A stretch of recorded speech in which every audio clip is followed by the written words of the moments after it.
East Podcast, WATP. Stuttering John called into Kevin Brennan's show to talk to Kevin Brennan about what went down at Stevie Tomatoes last Thursday. Have you heard this yet, Producer Chris? Good. No, sir. Because you were there. You rode with me. So you know exactly what went down. So KB paid him $3,000? Oh, no. You know, it's funny. It turns out John was willing to do this phoner for free because he has some big shows he's promoting. He's a master negotiator. I know. That already went from 1,000 to 0 very quickly. But yeah, John is doing the Chiller Con. Yeah. And then he also has Stress Factory gig, which is like outside in a tent or something like that. It's not the venue, but whatever. I guess he's got some other shows too. I can't remember what he was promoting, but why don't we start there? Let's listen to him calling in to Kevin Brennan to set the record straight about what really went down. Stevie Tomatoes. Now, if you're not aware, on Thursday night, the whole gang is down in Florida for Dabble House, and we're doing a meetup. If anyone's in the area, come down, hang out with us at Stevie Tomatoes Thursday night at 8. We announced it. We put it out on social media. It was promoted. We will be at Stevie Tomatoes at 8 p.m. if you want to come and hang out. And actually, Mike Morse I should have grabbed mine. Mike Morse brought lanyards. Yeah. It was a more official event than I realized. That would just be hanging out. But Whoops. there's more to it than that. So there's a lot of rumors and hearsay, conjecture about this whole event. Let's see what John has to say about it. Hello? Kevin, I'm reading ahead. Yeah, you got to turn your radio down. I did. It's John. Oh, by the way, thanks to Brandon Deft, who seems to be a new clipper, perhaps, on YouTube, is the person where I found this clip from. So thank you, Brandon Deft. Okay, so what happened? What with faces of meth? No, with Stevie Tomatoes. They're saying, like, you ran or something, and I talked to... Kevin, I don't run from anywhere. You saw me in Atlantic City with Fatty Patty and with Tukey. You really think that... I didn't take it. I never thought it. First of all, I was there. I got there like 5:30, and I'm waiting. And then I'm like... Okay, wait, John, sorry, let me cut you off. So you knew they were coming? Yes, I knew they were coming. And... You just knew from social media or something you had an inside source? Oh, no, they were saying they were all going to be there. They were promoting it. So Right. We were saying we're all going to be there. We were promoting it. Yep. See you at Stevie Tomatoes, Thursday, the 10th, 8 p.m. 8 p.m. 8 p.m. John goes, I got there at 5:30 and waited for them. Yep. Well, you're a little early. It's not a surprise party. You know? You show up even a couple minutes late if you want. We'll still be there. Like my friend Andrea Brower wasn't able to get out of work. She got there really late. I felt bad because she showed up. We're like, we're leaving now. But it was great to see her. Thanks, Andrea, for stopping by. Wait, your friend? You mean former moderator for the Stuttering John podcast, Andrea Brower? Yes, and talent coordinator for the Hal Sparks show. Oh. Andrea Brower. That's right. We always give credits on this show when we talk about people. It's a very important element to this. So John gets there at 5:30, knowing you're going to be there at 8 o'clock, and then leaves at 7:50 p.m. and says you're all scared of him. Close. Okay. 7:47. 7:47. He's gonna explain this here. I went there, as I always do, and I'm hanging out at the bar. I didn't see the guy who hid behind me and then went behind that guy's head and took a picture. It was my friends who said, "Hey, John, some guy just took a picture and ran away." I'm like, "Really?" And then I'm just like I'm there. And then he goes, and then I'm like, and then he said, and I'm like, what? He can't tell a story. He can only tell a story as if we all were there together with him and we're reliving it. He can't give you the information you need. He's like, you know the guy that was behind me? No, we don't know the guy that was behind you or anything about it. You're telling us the story now. Yeah. He also says this thing. He's like, yeah, so you know that the picture is like, he doesn't say there was a picture of me that went out on social media. He just assumes everyone knows everything that was going on. And if you want to get into it, the first thing he said was, KB says, John, turn your radio down. I did. Obviously not. He can hear it. Why is it always I know and I did? No, just turn it down. And then he says, so talk to me about why you called in. The faces of meth? What? What is he talking about? What's the faces of meth? I have no idea. How can he not know what he's calling into? Sorry, keep going. I think they're making fun of producer Joe's wife. This is one of the things that really good comedians do is they zoom in on photos. I know Rob Saul's really good at this. And obviously Kevin Brennan is they can look at a photo and then go, that person doesn't look great. And you're like, that's pretty good stuff. That's good. That's good. I don't know why Tim Dillon's got a Netflix special and not these guys. Especially when they all have no one. And they're pointing at everybody else as someone, being like, I would never want that. Right. Ran away. I'm like, really? And then I'm just hanging out there, and then I'm outside, and then I look inside to see if I see any of these losers. No one's in there, and I'm like, you know, I don't want to give DUI, so I already had like a few beers. I'm like, all right, well, it's 7:47 now. Okay. So John's already in excuse mode. Yeah. So I've already had a couple beers. I don't want to get a DUI, being responsible here. And so at 7:47, you know, if you didn't show up at 5:30 and start drinking, all of this could be remedied. Yeah, you could also stay and stop drinking. True. That's a good point. One that didn't even cross my mind. Like, what? Yeah, right. You could also not schedule an AM radio appointment for the exact time that your mortal enemies are going to be in your backyard. It wasn't the exact time, though. The radio call-in was 9. We got there at 8. He lives 7 minutes from this place. Oh, look, but John's an artist. He has to prep. He has to do his calisthenics. He has to get No, in the actually, you'd be shocked to know, Adam, even when John sits down to do his show that he has to run by himself for hours, he does zero prep. He doesn't even center himself in the screen. Huh. Yeah, so it has nothing to do with that. That's cliche. It has nothing to do with any of those things, actually. Why? So I already had like a few beers. I'm like, all right, well, it's 7:47 now. You think they know that I'm here? And then I slowly walked out of the bar. I even looked. How slowly? Show us It's a how slow. slow-mo shot. That's so great. He has to point that out. I mean, everything he does is slow, so I believe That's that. true. Yeah. But I don't know what that has to do with anything. I'm sorry, Jake. We meant recessed. We meant slow. We didn't mean what you think we mean, Jake. Don't worry about it. It's talking about speed. Everything with John is a movie moment. It's a cinematic Right, end of yes. the movie moment. I slowly walk out 10 minutes early. Looked around as a tumbleweed went by. Uh-huh. Yes, exactly. Okay, nice. Thank you. Been working on that all day. Has that been sitting there for the last 600 episodes in case this ever came up? Yes. I was already ready to go with it. Me, Kev. Everybody knows what kind of car I have. So nobody parked next to me. I looked down the whole strip mall of cars looking for one of these. The parking lot? Yes. He couldn't find the word parking lot. That wet brain of his. Losers to be in there, because if I would have saw if I would have saw I can say dues payer. If I would have saw dues payer, Lady K, or Silent Mike, or any of them, I would have went up to the car and I would have put my fist through the window. So I looked, I couldn't see anybody, and then I left. I called Dirty Deeds when I was driving home. Okay. I want me to not tell you who he called when he was driving home. Like that has anything to do with anything. So John was so fired up. He was ready to put his fist through a window if he saw one of us. But he wasn't so fired up that he would wait 7 more minutes. Yeah. we missed him by 5 minutes, I think. Because I'll tell you the story. What happened was the photo of John at the bar, and there was a quick video because there was, some people who are fans of Uncle Rico and WATP at the bar were alerting Shuley and myself that John was there.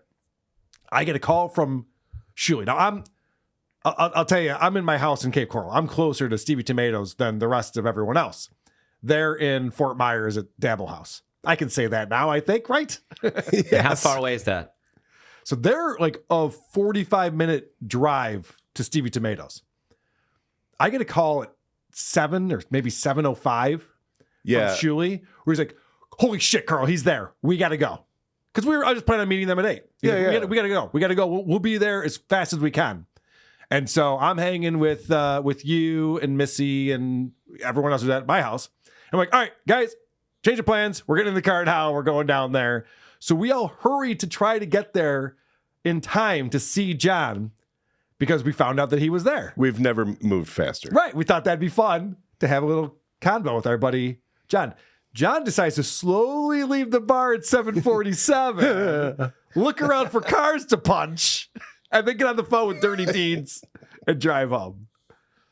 And then I heard that the dude's pay was hiding in his car and would not get out of his car until I left. That's really weird because he called me all excited and said we're leaving early to try to get down there. It'd be weird that he would get there and then hide in his car. It's interesting. Yeah. Also, how do you hide in a car? Who reported this back to him? Is that one of those things where you just pull the seat back? Yeah, wait. There's a whole John just said carload he's of people. scanning the parking lot to Right. see who to punch. Yeah. And Shuli's there, but he didn't see him. He put up like cardboard in the window, said nobody in here or something. I don't know. He was hiding in a car. What John doesn't understand, and it's the same thing when he goes to visit Melton, when he went to KB's house, he keeps coming up with these elaborate stories as to why they didn't connect. And it's either, John, one of two things. You're afraid of these people and afraid of confrontation and just want to seem like you want it, or you're terrible at this. Like really, really bad. Right, yeah, you're either failing miserably because you always show people's house when they're not home. Yeah. Or that's on purpose. I agree. You watch these kung fu movies where people devote their whole lives to exacting revenge on that one person that wronged them. And he talks about standing outside waiting to get Chevy Chase with an awkward question overnight for 6 hours. Right, But his own kid's honor is not as important as AM radio. Yeah, John would be terrible in Kill Bill. Mm-hmm. he'd show up and they're like, oh, he's not here yet. Like, all right, never mind. Yeah. End the movie. LA's the bar. Party for this. Yeah, we got to go. And I also heard the same thing with Lady K. They were hiding on the other side of the building. Okay, so now John's saying he also heard about no sources, no anything that you could reference to say, like, why did you hear that? Who told you that? Who would be there to see this that would tell you this? But apparently I was also hiding in the parking lot in my car. So Kevin Brennan has to fire back with some hard-hitting questions, right? Like, Oh, yeah, he's going to get to the bottom of it. Okay. He'd be like, how would you know that? That doesn't even make any sense. Why would they even go to Stevie Tomatoes and not come out of the car? That's why they go there, because you're going to be there. No, he doesn't ask any of those questions. That would be great, though. So, again, the proof's in the pudding. I would never run from any fight. And I invited Silent Mike over. I said, look, I'll be home. Come on over. And I would welcome him to come over. That's hilarious. John called the police when there was a car parked out in front of his house. And he looked out and he saw the car there. And then they left. And he called the police. He called the police when Chad went to his house. And he wasn't home. He threw a fit when Joey C and his wife went to his house and left a note on the door. And now he's saying, I invited Mike Morris over to my house. John was going to call the police. That's what he does if you show up to his house. But it's, in his mind, he was inviting everyone over for a big rumble. They say a big sign of a lack of intelligence is when you don't recognize patterns.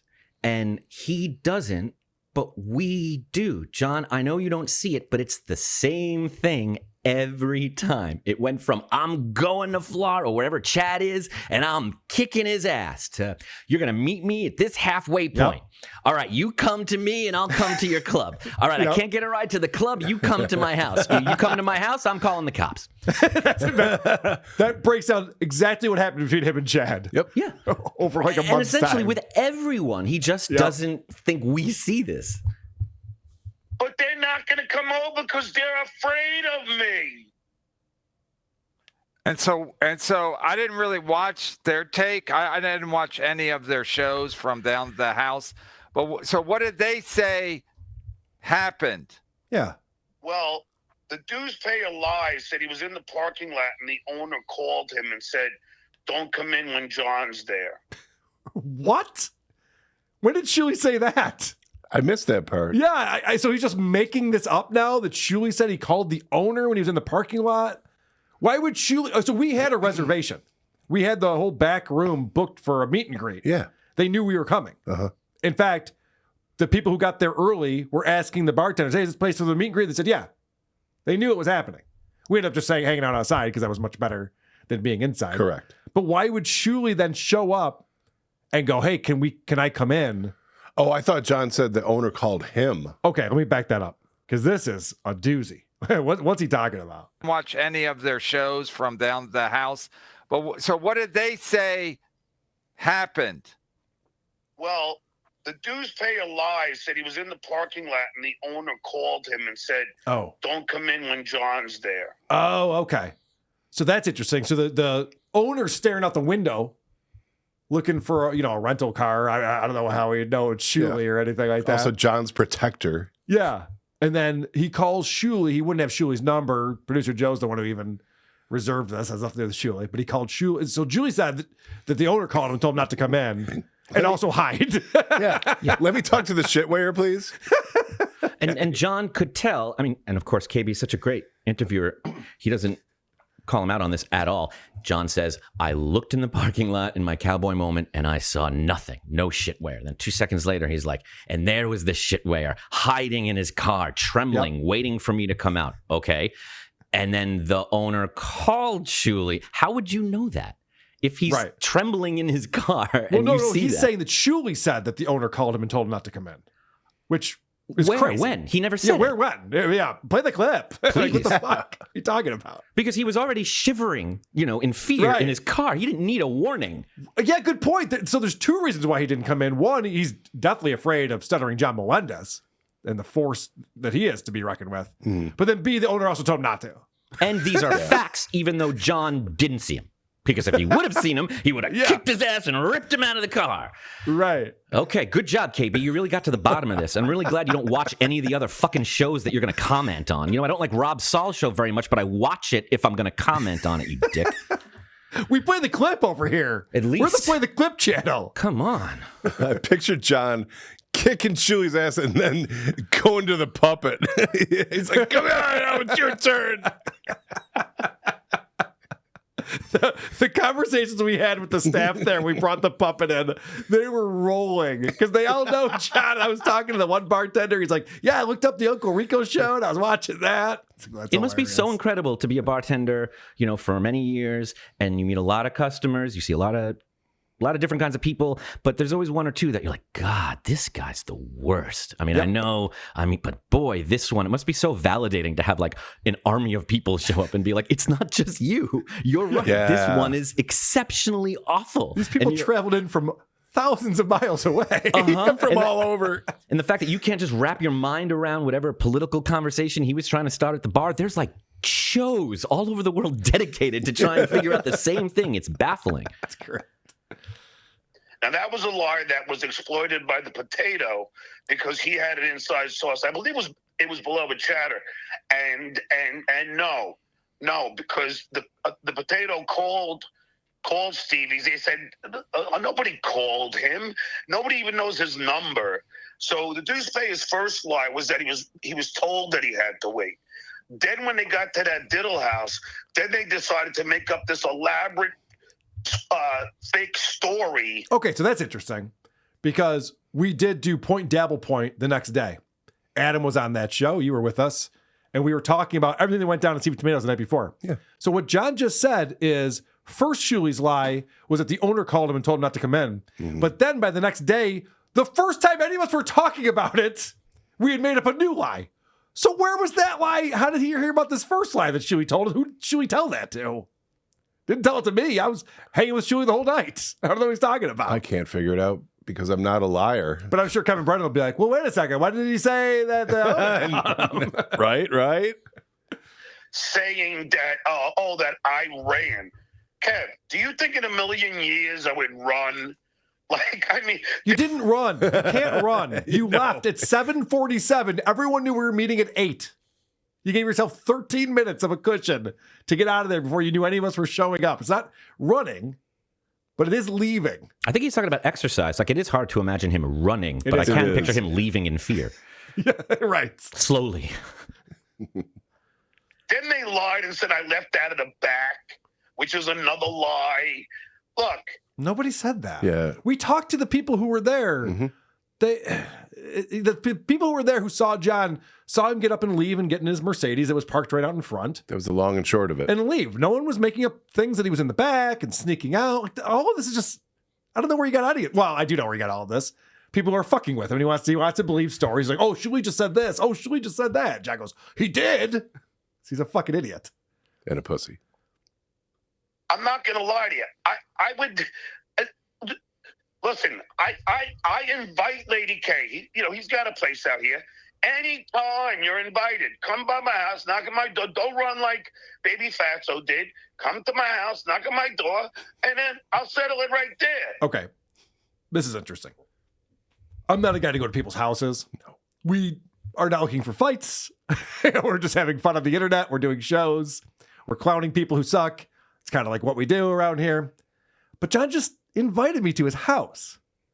I have the audio now. So when he calls the police, I can play this for the officer. He shows up just like, no, he invited me over, told me to knock on the door. I don't know why you're here, officer. This is a guy I know. And I just want to make sure you have a good time. we're in the neighborhood. Yeah. Also, Diddle House is not an insult. Well, it's a Vince thing. Oh. Vince came up with that one. I should have known that John course. couldn't come up with it. Right. All right. Because I'm not going to run from anyone. Oh, and the other thing I'll tell you is they had this little guy about 5 feet tall, I guess like 2 inches taller than Shuli. And he comes up to me and he goes, hey, are you Stuttering John? I go, yeah. He goes, can I shake your hand? I go, sure.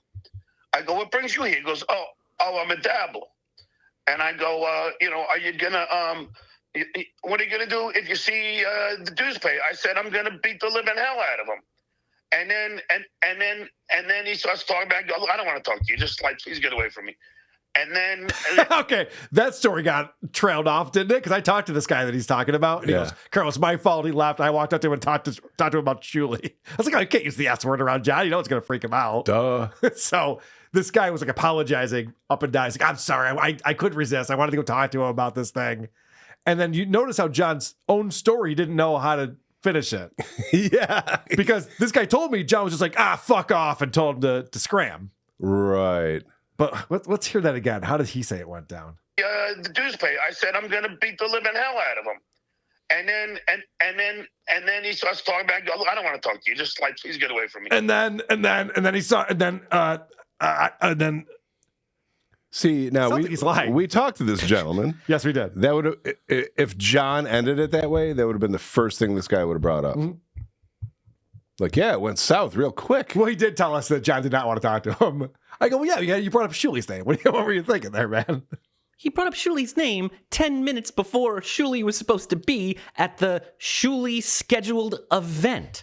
Correct. What part of the fact that 4 or 5 people flew across the country or drove hours to be where you are and you couldn't be there because you had an appointment? That's it. That's running. You can't accuse the people that got on flights and bought gas and drove hours of running from you. They came to you. You left. That's it. That's the story. There's nothing else the story. And then I just waited there. I had one more beer. I waited patiently, and I was like, all right, I'm out of here. Put it this way, Kev. If they wanted any interaction with me, don't you think they would have came in when I was sitting alone by the bar? They came at the scheduled time on the flyer. You got there early. He doesn't have a leg to stand on. This is so pathetic. I was there all Saturday. Why weren't they there on Saturday? They could have kicked my He ass. thinks if he gets there early, we have to get there early? Yeah. What a retard. This is for the honor of your family and your children. And AM radio and getting there early is more important. And what are the odds that he got back there after you left? I would say very high. Oh, I don't think so. John doesn't leave his house. I was surprised he was out till 7:47. To be honest, that's kind of late for him. Right. Because he's a day drinker. And he's usually like, okay, it's time to go home, have an edible, and pass out while calling all my friends on the couch. Because, Shuli tweeted out the picture of like the end game is now or whatever the fuck he said, the fucking clown coward. He's like, obviously they took a picture. They knew you were there. So if they wanted trouble, all they had to do was walk in. But if they wanted to confront you, all they had to do was walk in. They knew you were there. It wasn't like they didn't know you were there. They took a picture of you. We had it all staged too. If he was still going to be there, we were going to have cameras at multiple angles to capture us coming in and then John being there. And look at, my intent was to go in and say, "What's up, John?" where's that beer you wanted to buy me a year and a half ago? Because he did offer to buy me and Jen beers at Stevie Tomatoes. I was going to take him up on that offer, see what happened. We weren't looking for a fight. Looking for a beer. This isn't the Outsiders. Maybe It's find just out why he didn't take care of your cats like he promised. Right, and Maybe ask get him some about answers the for that. cats. Yep. You sitting at the bar. So of course they know you're there, and of course they're fucking cowards. Kev, that wasn't them who took the picture. That was the guy I told you. His handle's Looney Tunes. He's the guy that came from behind me Close. and then went and hid behind the guy, snapped Looney Tunes critic. the picture, and darted away like the coward, just ran away. They didn't. The dues payer lady K were not in there at all. No, I'm saying, but they knew that you were there. Yes, they did. Because of the picture. The guy took the picture, so he knew that they knew that you were already in the bar. So if they wanted to confront you, all they had to do was walk in. They had you outnumbered. Yes. Outnumbered. Look, Anyone with a friend is John outnumbered. And Kevin, it does take time to drive places. Yeah. Jesus. Even in Florida, there's traffic Yeah. and traffic lights, other cars. It's crazy. the 13 of them, including Joe's wife Lurch, they could have. Like, I mean, look, I'm only one guy, but the 13 of them are still afraid of me. Yeah, it's so sad. So you must, if you go there regularly, you must know the owner. Did the owner have any take on what happened? Or the manager? No, and that's the whole point. The owner wasn't even there. So the dues payer story is already flawed. The owner didn't come in that day. It was only the bartender. You know, her name's Nikki, and nobody knew anybody's phone numbers. Those guys are. Yeah, it's almost like it's completely bullshit. You just made that up because it's retarded. No one would even say that. Like, there's no Didn't way. you say the owner called Shuli? He said that Shuli said the owner called Shuli. Right. And he believes like- that, right? No, I don't know. Why would he? It's stupid. So was the owner He believes there that or Shuli not? said that happened. And I mean, I know, like, reasonable Yeah, people, it's I'm hard to wrap trying. our minds around Yeah. this. It's so stupid. And Kevin Brennan sits there and goes, yeah, that makes sense. And you know, when John was late for Kevin's show by an hour, suddenly Kevin had a real grasp of time and what early and late meant and what punctuality was. Now it's all this general 4-hour window. Right. Oh, Missy B did go back to Stevie Tomatoes after church on Sunday and reported back to us that unfortunately John did not make it on No, it's a on church. Sunday. It's too bad. Trying to lie and grift, but Kev, that's all they do is lie and grift. Yeah, so was their intent? I mean, were they saying they were going to Stevie Tomatoes with the intent to confront you, like man to man, or? No, we said we were going to Stevie Tomatoes to meet up with anyone who wants to hang out with us Yes. in that area as we're now all down there together for Dabble House. It was pretty clear. We had an intent to order some food and some drinks. We pulled all of those things off. We met people. The heist. Or they were going to go there to basically, John thinks this is his bar, and we're going to go in there and fucking show him who the boss is. So was that their plan? Why were they going there in the first place? If that was the plan, I guess mission accomplished because we Right. took over the bar We did take over and the he bar, left. Yeah. But that wasn't the This plan. is a sports bar. This is not the Friars Club or some special yeah. Soho house. This is a it's sports bar. They I appreciate wanna people coming in explain- and spending money. Right. I want to explain Stevie Tomatoes is not a dive. It has two big full bars, one outdoor, one indoor, a whole restaurant area with seating and a whole back room for private events and stuff like that. It's a place a lot of people go. Yeah. It's called Stevie Tomatoes Sports Page. You go there, you watch the game. They have the game on for you. Nobody asks you at the front door if you know John Right. and what the password is. You know what? Because I mean, yeah, they act as if like as if they're going to Disney. I mean, who the hell cares where I go to a? Like, it's so. No, but were they going there to kind of go on your turf and knowing that you would be there? Were they going there to stick it to you? They were going to stick it to you, weren't they? Yeah, well, that's what they sold to their audience. Oh, you know, let's go harass Stutter and John. But guess what? Not one of them would go in there. So that just tells you who they are, and that's why the dues payer back down to the bagel boss, and that's why I fought Crazy Cabby in the ring. There's a very big difference between, like, I don't look, I grew up as a stutterer. I don't back down from fights. He literally got his older sister to fight for him when he was a kid. It's in his book. We've gone through his entire audio book. Who are these podcasts?